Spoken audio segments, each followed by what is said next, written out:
Mais SSR qui changeait de boulot là, ne commettez jamais l'erreur lorsque vous quittez un employeur de quitter en mauvais termes. C'est-à-dire ne quittez jamais en laissant la terre brûler. Regardez un peu autour de vous et vous allez sûrement connaître des personnes qui ont quitté un employeur et sont revenus chez cet employeur-là.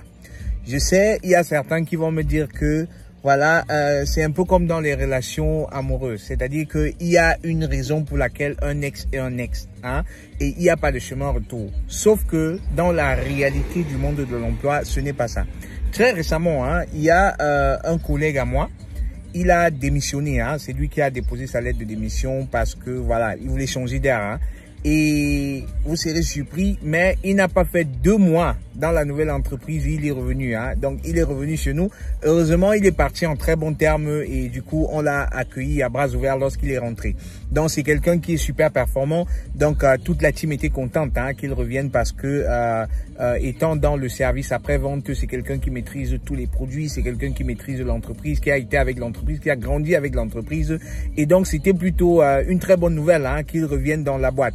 Mais cela m'a beaucoup interpellé. C'est-à-dire qu'on pense souvent que l'herbe est verte chez le voisin, mais c'est pas toujours le cas. Hein. C'est pas toujours le cas. C'est la raison pour laquelle je vous conseille toujours, hein, avant de penser à changer d'entreprise, de considérer déjà un changement en interne. C'est-à-dire de voir quelles sont les possibilités qu'offre l'entreprise en interne. Hein. Si peut-être la raison pour laquelle vous voulez changer, c'est votre manager. Pourquoi ne pas considérer de changer en interne, c'est-à-dire être sous un autre manager. Si la raison c'est le poste, là, je vais dire la vraie raison du changement, hein, c'est le poste qui ne vous plaît plus. Pourquoi ne pas considérer d'autres options en interne hein? Donc avant de changer, pensez à regarder tout ce qui est possible en interne et c'est seulement si vous n'avez pas d'option en interne que vous pouvez envisager de changer d'entreprise. Voilà.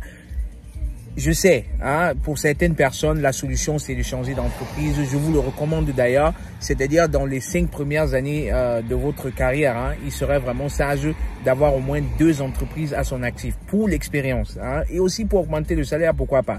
Donc, si vous devez changer d'entreprise, considérez d'abord l'option en interne parce que, contrairement à ce qu'on peut penser, l'herbe n'est pas toujours plus verte chez le voisin. Hein.